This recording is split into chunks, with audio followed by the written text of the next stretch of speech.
So, hello, I'm a LT politician, and in this channel I will speak about wars, multinational politics, conflicts, tolerance, well, social thing basically. And today's theme would be, why do Baltic states hate Russia? Or why do Baltics shield themselves with nacizm? Do they feel they are Nazis? No, I don't think so. Do they sympathize? Probably. But I think there are other reasons for why Baltic states tend to say Nazism is better than Soviet Russia, or was. Now, first point I think to answering this question would be, Soviets didn't liberate Baltic states. So what happened was, while Nazi Germany and Soviet Russia were fighting, Baltic states went through two regimes.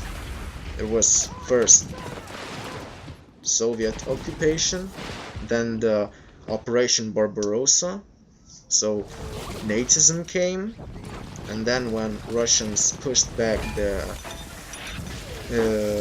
Germans, then communism came. And if you analyze the two regimes, you will see that they are not so different. Apart from the propaganda that Hitler says it's all Superman, some people are better, some worse, and the Soviets get all their everyone's equal, blah blah blah. Yeah, but that's not the point. So Russians didn't liberate us, but they annexed us in their Soviet Union.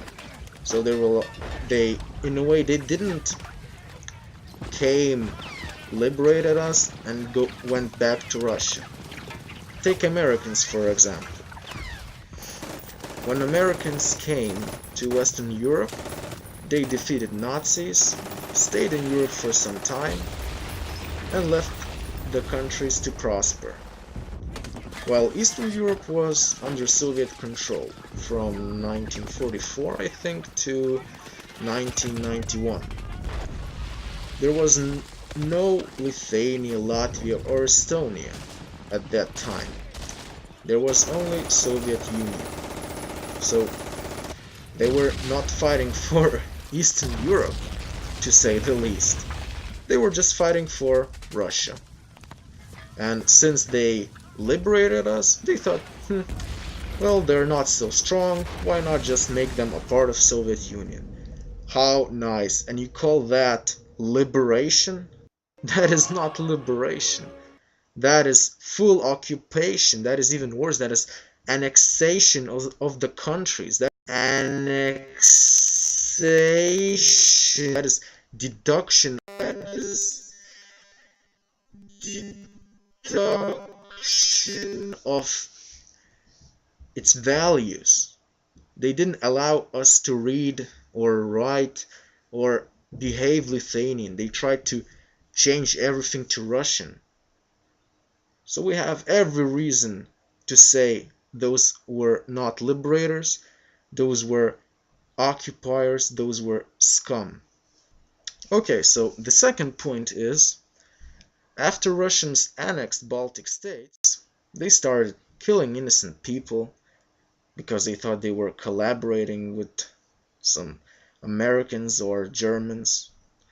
They deported a lot of them to Siberia or other remote and hostile place in Russia, from where few came back alive. You could say Russians made Baltic genocide, like the Germans did with the Jews.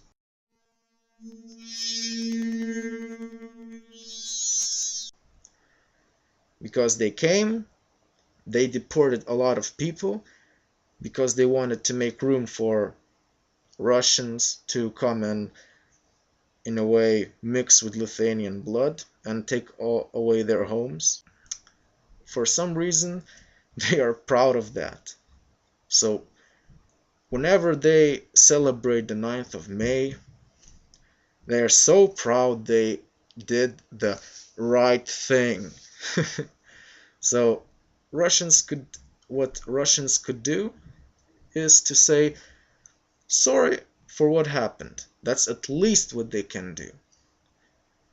But if they were as manly as uh, Germans, they said, yes, we were wrong, yes, we did some bad things, and we will say sorry, we will repay all the debts.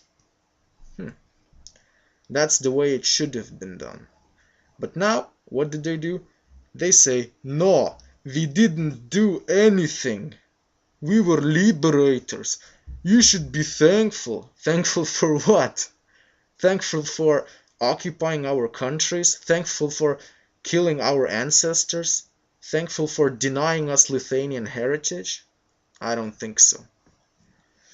And the fourth, I think, point, which is the most important point to this very day, is that to this very day, a lot of Russians don't know the language. I think that's the same problem in Latvia and Estonia. Like,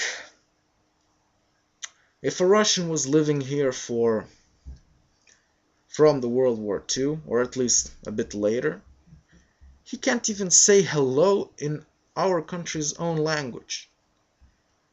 And they don't want to learn it. So my third point would be disrespect to the country, its values, and people. Is this a big deal, you ask? Well,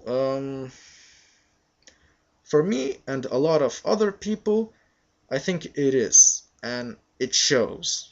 Like the last time I saw a very good example. I was walking on the bridge, and there was a Russian. He came up to a girl, and he said, in Russian, he said, "Excuse me, could you give me 30 cents?" And the girl said, "I'll give you 50 if you ask me in Lithuanian." And you know what he said? "Aye!" And he went. So you can actually see how Russians are stubborn, how they disrespect the people. And I think that's one of the problems they have to deal with, that they are living not in Soviet Russia anymore. And then the world is wondering why especially Russians are so hated and disliked. And the answer is simple: they do not respect the country or its people they live in. So, like in Latvia, I know for a fact that only nearly 60% of Latvian population are Latvians, and other majority is like over 30% are Russians. 30%. That is quite a big number. It's like 1/3 even of all the population. So this is maybe out of context, but I could give you an example.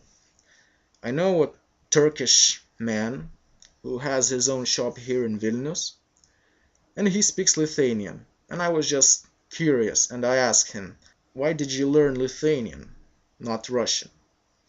Because most of the Turks that come here to my country, they speak Russian, not Lithuanian. So I just asked him, "Why did you learn Lithuanian?" And he said, "Well, this is Lithuania, isn't it? It's not Russia." And I said, "Yes, yes it is. It is in fact Lithuania." So if he could learn my language in 2 years, and Russians living here for more than 40 or 30 years can't even learn one sentence, I think that is major disrespect. I think the Turkish is even better than all the Russians or all the people that do not want to learn the language. And I remember a black guy talking, "I don't want to learn Estonian, because why should I learn Estonian? A lot of people speak Russian." It's not the point. The point is, you are not in Russia. Native people prefer if you spoke to them by their native language. And if you don't, well, then you'll be hated. And you'll be hated because you're black. You'll be hated because you didn't learn the language. You'll be hated because you do not respect the country, its values, its people. And when you will get that, we will all live happily ever after. Right, so that's it for today. And next time we'll speak about Poland and Lithuanian relationships.